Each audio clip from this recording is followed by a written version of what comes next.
नाजरीन, हमारे साथ मौजूद हैं रेयर एडमिरल फैसल शाह साहब। शाह साहब, कल आपने सिपह सलार पाकिस्तान की ज़ेर सदारत होने वाली खुसूसी कोर कमांडर कॉन्फ्रेंस का सारा मतन पढ़ लिया होगा और आपके इल्म में होगा। मैं आपसे ये जानना चाहता हूँ कि जंग मुसल्लत करने की किसी भी कोशिश का यकीनी और फैसला कौन जवाब दिया जाएगा। ये वो अल्फाज है जो कोर कमांडर कॉन्फ्रेंस में सिपह सलार पाकिस्तान ने अदा किए हैं। तो आप इसको किस नज़र से देखते हैं? ये फैसला कौन, क्या मतलब अगर एक पत्थर आएगा, एक राफेल आएगा तो 6 F-16 जाएंगे और एक का जवाब 2 से दिया जाएगा? क्या समझ आई आपको बात शाह जी? जी बिल्कुल, आपने सही कहा कि इसमें जो मतन है उसमें एक बड़ी इंपॉर्टेंट चीज़ है कि हम जब भी जवाब देंगे एक कदम आगे जाकर दें। तो ये बताने की ज़रूरत है और समझाने की ज़रूरत है दूसरी साइड पे कि तुम जो कुछ भी कर लो, हमने उससे एक कदम आगे ही जाना है जिसमें तुम्हारी ज़्यादा तबाही होनी है और तुम्हारा ज़्यादा नुकसान हो। ये वजह है जिसकी वजह से आप देखें कि इतना टाइम लग रहा है उनकी डिसीजन मेकिंग। उनको एक तो ये भी पता है कि यहाँ पे तैयारी किस लेवल की है, उनको वर्बली स्टेटमेंट से बता दिया गया, मिलिट्री एक्सरसाइजेस करके दिखा दिया गया और फिर आज जो अब्दाली का तजुर्बा किया गया उससे तो उनको ये वाज़े हो गया कि यहाँ तैयारी बिल्कुल अपने उरूज पे। और फिर ये भी बावर करा दिया गया कि ये तैयारी है, जो कुछ करोगे इससे एक कदम आगे जाकर ही हम जवाब देंगे।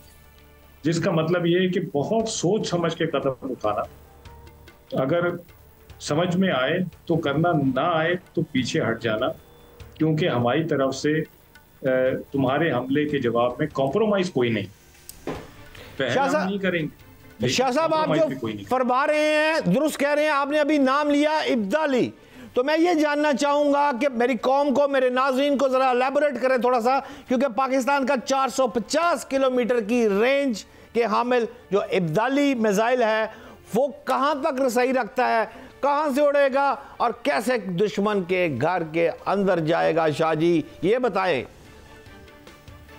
देखिए, पाकिस्तान से उसने फायर होना है और इंडिया में 450 किलोमीटर के अंदर अंदर जो भी इंपॉर्टेंट टारगेट्स हैं उन सबको ये हिट कर सकता है। क्यों? इसलिए कि इसकी एक बड़ी खास वजह है, इसका एक बड़ा एडवांस नेविगेशन सिस्टम है और इसमें इसकी जो मैन्यूवरेबिलिटी है, जो कि इसकी फुर्ती है जिसको कहते हैं, जिसकी वजह से ये डॉज दे सकता है एयर डिफेंस सिस्टम को, किसी भी एयर डिफेंस सिस्टम को, वो बहुत खतरनाक है।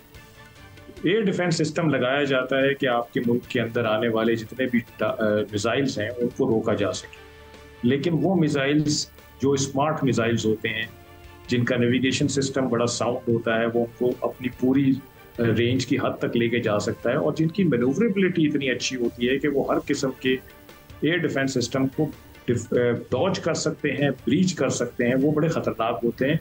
तो ये उन मिसाइल में से एक मिसाइल है और ये मैसेज दिया गया है कि आपके पास कोई ऐसी शील्ड नहीं है जिसकी वजह से आप हमारे जवाब से, जो हमने कहा हुआ है कि हम एक कदम आगे जाकर देंगे, उससे आप बच सकें।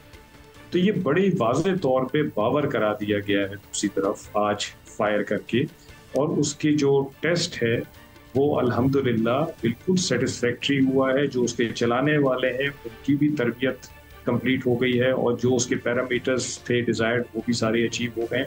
ये उन लोगों ने भी नोट कर लिया हो, ये सिर्फ हम नहीं कह रहे बल्कि ये उन लोगों ने भी नोट कर लिया होगा दूसरी साइड से कि ये मिसाइल फायर हुआ है और इसने अपने अहदाफ पूरे किए हैं।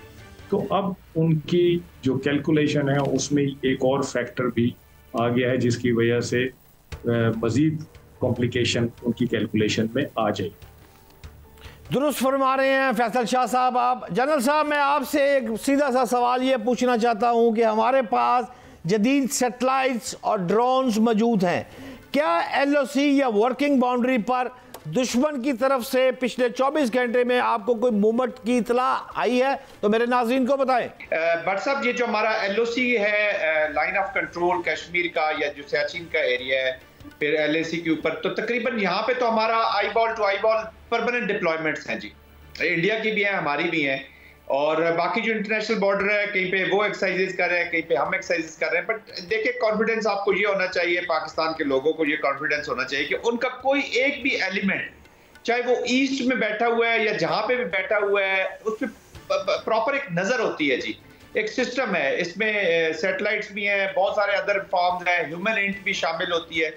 तो एक एक सीगा जब एक जगह से पॉइंट ए से बी पे जाता है तो आपको उनकी मूवमेंट्स का पता होता है कि कितने लोग चले गए हैं, कितनी गाड़ियां चली गई हैं, क्या चाहते हैं, किधर असेंबली कर रहे हैं, कौन सा मटेरियलाइज करेंगे ऑप्शन। तो this is how this militaries work. उनको हमारा पता होता है, हमें उनका पता होता है जी। तो अभी तक अक्रॉस इंटरनेशनल बॉर्डर तो इस तरह की कोई नहीं, वायरल एक्सरसाइजेस कर रहे हैं, ऑफ कोर्स मॉनिटर कर रहे होते हैं एक दूसरे को। फिर एक सर्टेन लाइंस होती हैं, जब सर्टेन नंबर ऑफ ट्रूप्स किसी जगह पहुंच जाते हैं तो आप एक असेसमेंट कर लेते हैं कि वो क्या करना चाह रहा है, किस तरफ जा रहा है, कौन सी ऑप्शन अडॉप्ट करना चाह रहा है।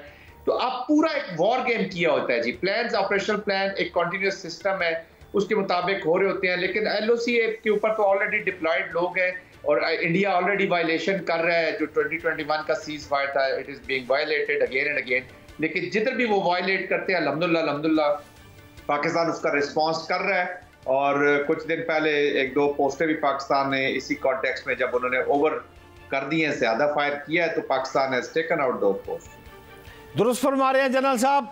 मैं शाह साहब आपसे ये जानना चाहता हूं कि मेरी जो इत्तला है और जो मीडिया में भी चीज़ें सामने आ रही हैं, और भारत ने आप पर इल्ज़ाम लगाया है कि चंद दिन कबल टर्की से एक C-130E मिलिट्री ट्रांसपोर्ट त्यारा कराची उतरा है, टर्की से आया है, जिस पर भारतीय मीडिया ने इल्ज़ाम लगाया है कि ये त्यारा जो है ये C-130E खुफिया असला लेकर आया है। मैं आपसे ये जानना चाहता हूँ, एक तो इसका जवाब दीजिएगा, और दूसरा मेरे पास जो इन्फॉर्मेशन है, जो सामने आ रही है, चीज़ें जो मैंने स्टडी की हैं, कि इस वक्त टर्की का जो जदीद बहरी जहाज़ है TCG बैवक, ये बहुत बड़ा जो जहाज़ है, ये कराची की बंदरगाह पर लंगर अंदाज होने जा रहा है शाह साहब। और 4 से 7 मई की तारीख जो है वो भी सामने आ गई है। तो ये तो जो भारत रो रहा है, इसका मतलब है टर्की आपके पीछे खड़ा है, या ये रूटीन के जहाज आनिया और जानिया है? जरा मुझे आगाह करें, सच क्या है शाह साहब?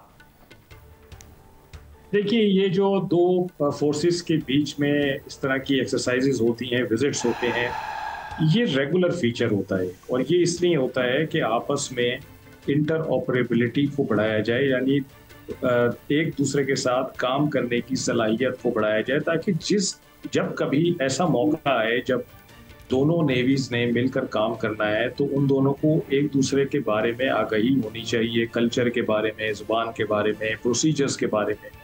तो ये एक रेगुलर फीचर है। देखिए, एक बड़ी इंपॉर्टेंट चीज़ मैं आपको बताता हूँ इसी से थोड़ा सा लिंक करके, कि ये जो बड़ों की महाजराई चल रही है, जिसमें US और चाइना की महाजराई है, इसमें US ने एक इंडो पैसिफिक स्ट्रेटजी का इजरा किया है, जो कि सी बेस्ड स्ट्रेटजी, और उसमें उसका हदफ ये है कि उन्होंने चाइना की जो सी बेस्ड ट्रेड है उसको टारगेट करना है, ताकि चाइना इकोनॉमिक पावर ना बन सके।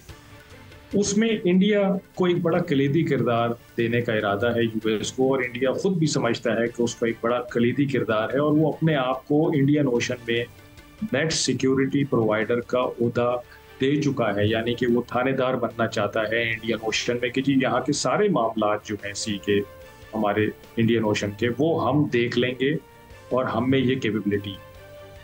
अब फरवरी में अमन एक्सरसाइज होती है पाकिस्तान में, उसमें अमन डायलॉग कराया जाता है, जिसमें तकरीबन 17 ममालिक के नेवल चीफ्स और हेड्स ऑफ ऑर्गेनाइजेशन आते हैं, और 60 मुल्कों के रिप्रेजेंटेटिव्स उसको अटेंड करते हैं।